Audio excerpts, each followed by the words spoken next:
Pada pertengahan abad ke-13, para pedagang Arab datang mencari kepulauan rempah-rempah yang masyhur. Tanah yang mereka temukan kelak dikenal sebagai Indonesia. Berabad-abad kemudian, pada abad ke-19, para insinyur dari Belanda, negara datar yang menjadi penguasa kolonial Nusantara, membangun jalur-jalur kereta api menakjubkan yang membelah medan pegunungan dan perbukitan di kepulauan ini.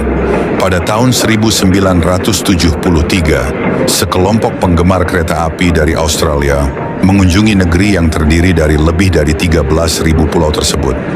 Mereka datang untuk menjelajahi sebuah museum hidup lokomotif uap yang masih beroperasi di berbagai penjuru tanah air. Di antara puncak-puncak vulkanik dan hamparan sawah Jawa Barat, lokomotif Mallet yang perkasa pernah menjadi tulang punggung transportasi bagi masyarakat desa. Desainnya yang khas dengan 2 set roda penggerak serta silinder tekanan tinggi dan rendah, memberikan tenaga besar untuk melahap tanjakan dan belokan tajam. Rangka depan yang dapat berputar memungkinkan lokomotif ini bermanuver di tikungan sempit, sementara jumlah rodanya yang banyak membantu menyebarkan beban sehingga aman digunakan di jalur-jalur cabang yang ringan. Sepanjang perjalanan hari ini, begitu banyak hal indah tersaji di hadapan mata, termasuk panorama pegunungan yang tampak megah di kejauhan.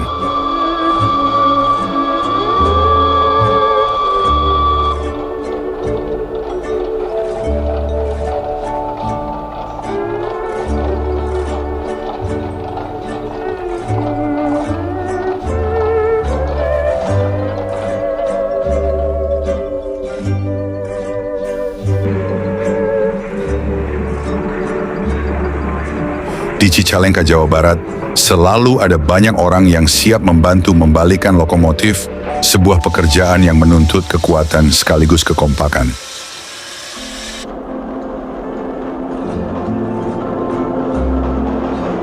Lokomotif ini salah satu anggota kelas DD52 yang dibangun pada tahun 1923 adalah yang terbesar di antara lokomotif tipe Mallet. Ia juga merupakan raksasa terakhir dari seluruh lokomotif uap yang pernah beroperasi di Indonesia.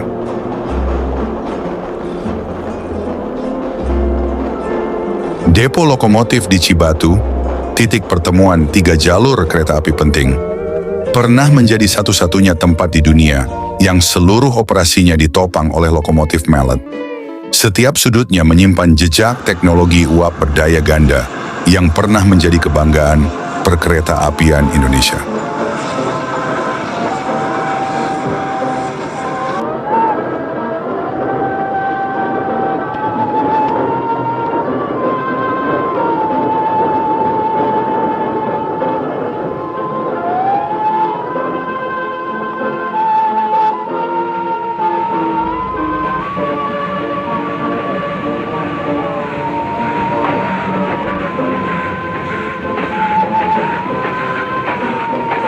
Dari Cibatu kami bergerak menuju Cikajang, menapaki punggungan pegunungan yang menjadi tulang belakang pulau, Bergolak, pulau yang napasnya dihidupi oleh api vulkanik di kedalaman bumi.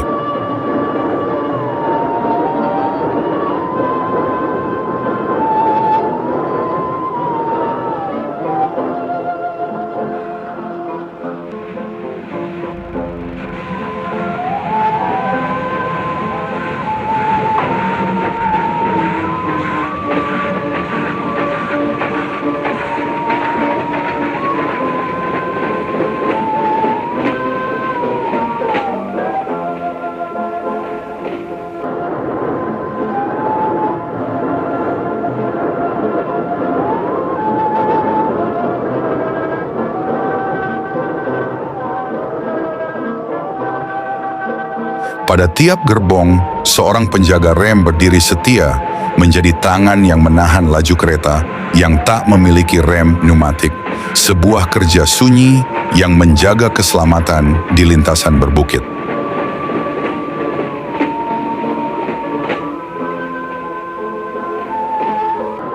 Setibanya di pertengahan perjalanan, sebuah lokomotif kedua digandengkan untuk membantu menaklukkan tanjakan curam dengan kemiringan 1:25 yang menunggu di depan.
Cikajang adalah ujung segala perjalanan.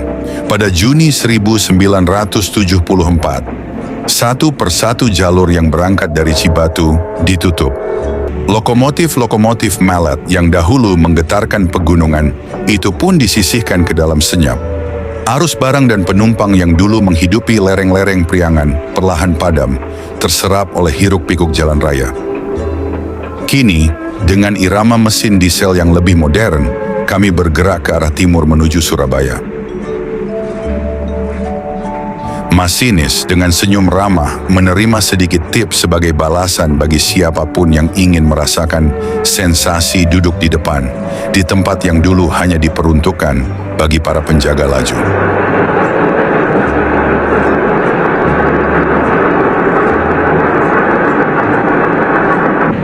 Di Ambarawa kami kembali ke masa kejayaan uap kuno. Sebuah lokomotif yang dibangun pada tahun 1902 menarik kami menyusuri satu-satunya jalur rel gerigi yang masih tersisa di Indonesia. Walau tidak lagi melayani angkutan reguler, jalur ini kerap mengoperasikan kereta wisata menuju Bedono. Lokomotif tersebut memiliki 4 silinder, 2 bertekanan tinggi dan 2 bertekanan rendah. Pada bagian jalur bergigi yang curam, hanya silinder bertekanan rendah yang digunakan.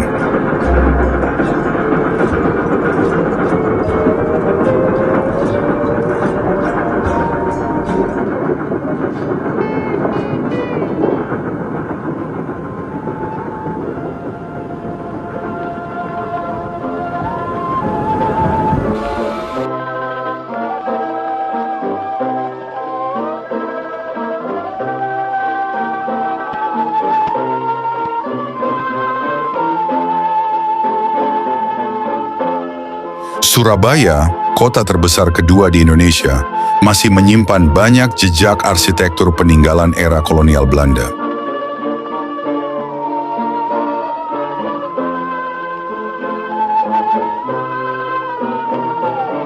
Bagi para penggemar kereta, Surabaya dahulu identik dengan satu ikon, tram uap. Dibuka pada tahun 1899, anomali bersejarah ini bertahan hingga 1974, bahkan melampaui usia tram listrik kota tersebut selama 16 tahun.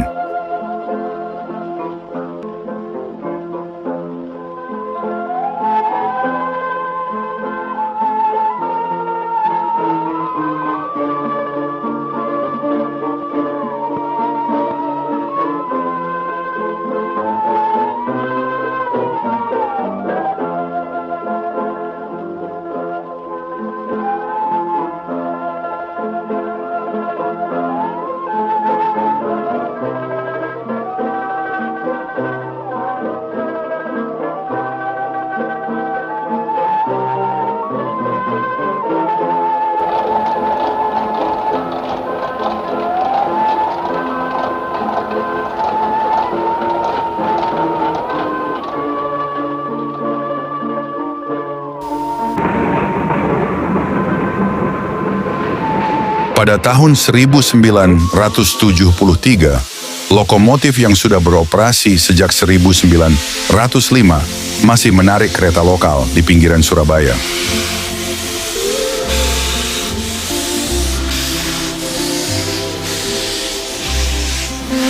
Lokomotif kelas F10 ini dengan 12 roda penggerak dibangun pada tahun 1914. Di lepas pantai dekat Surabaya terletak Pulau Madura, salah satu dari hanya 3 pulau di Indonesia yang pernah memiliki jaringan kereta api. Bekas koloni Portugis ini memiliki koleksi lokomotif dan rangkaian yang unik dibanding wilayah lain.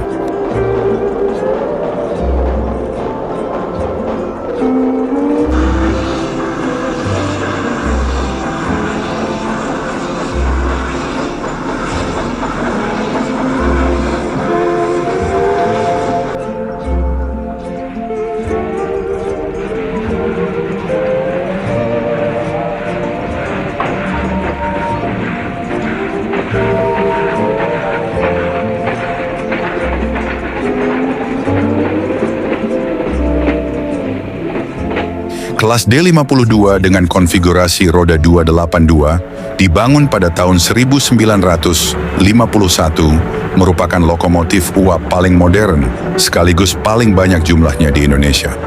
100 unit dibuat secara keseluruhan. Dari Surabaya, kami bergerak ke arah barat menyusuri jalur utama menuju Jakarta. Lokomotif uap masih beroperasi di sekitar Jakarta hingga jauh memasuki tahun 1970-an. Begitu pula beberapa lokomotif listrik tua yang dibangun pada dekade 1920 dan 1930.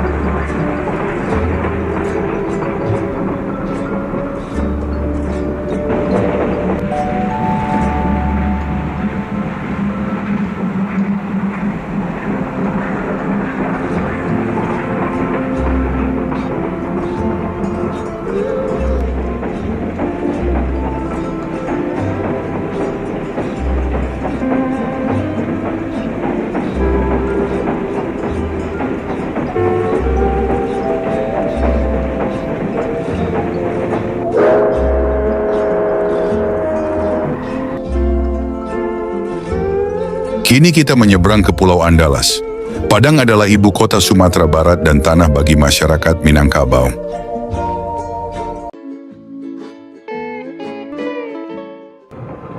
Sumatera memiliki 3 sistem jalur kereta api terpisah dengan lebar jalur 3 kaki 6 inci yang beroperasi di wilayah Sumatera Barat. Beberapa jalurnya bertemu di Kota Padang yang merupakan pelabuhan ekspor batu bara. Lokomotif di wilayah ini menggunakan bahan bakar batu bara, sementara lokomotif di Jawa menggunakan bahan bakar minyak.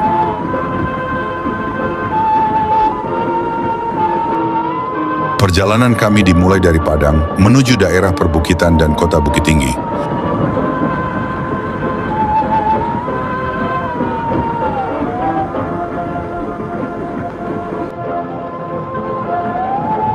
Pada 45 km pertama, pemandangan yang terlihat hanyalah hamparan sawah dan deretan pohon kelapa, tanpa banyak memberi isyarat tentang kondisi medan di depan. Kemudian pendakian pun dimulai pada jalur bergerigi. Di bagian ini lokomotif kelas E10 mengambil alih. Lokomotif selalu ditempatkan di sisi bawah rangkaian kereta sebagai langkah pengamanan untuk mencegah gerbong meluncur tak terkendali.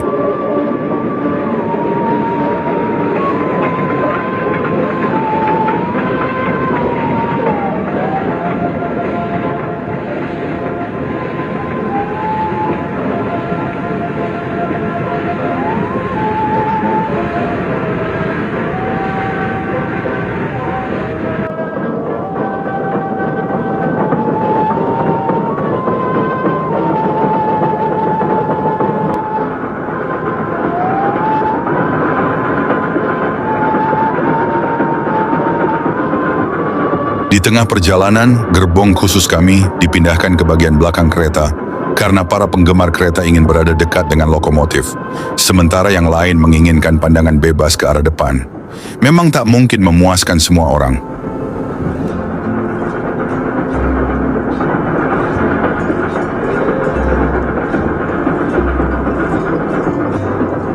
Sebagian besar lokomotif rak dibangun di Jerman antara tahun 1920 hingga 1964. Sekelompok lain dibuat di Jepang pada tahun 1966, tetapi baru mulai beroperasi pada tahun 1971. Pada tahun 1973, masih ada banyak angkutan batu bara untuk membuat mereka tetap sibuk. Namun tak lama setelah pengiriman, perusahaan pembuatnya gulung tikar, yang berarti suku cadang tidak lagi tersedia. Akibatnya, beberapa lokomotif harus dibongkar untuk dijadikan sumber suku cadang agar yang lainnya tetap bisa beroperasi.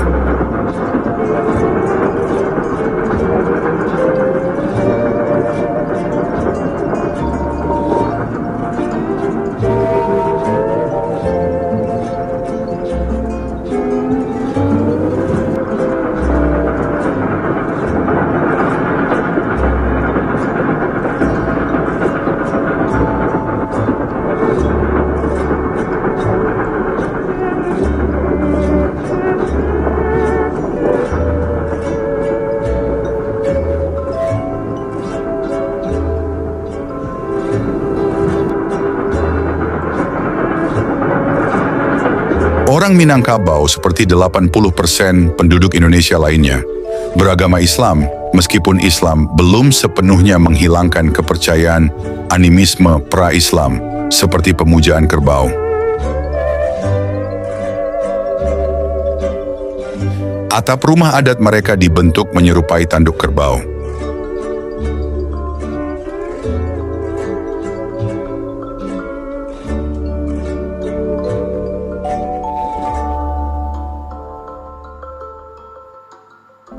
Seorang pengantin perempuan dan rombongannya sedang dalam perjalanan ke masjid untuk melangsungkan pernikahannya. Dalam masyarakat matrilineal ini, suami mengambil nama keluarga istrinya ketika menikah dan kemudian tinggal bersama keluarga mertuanya.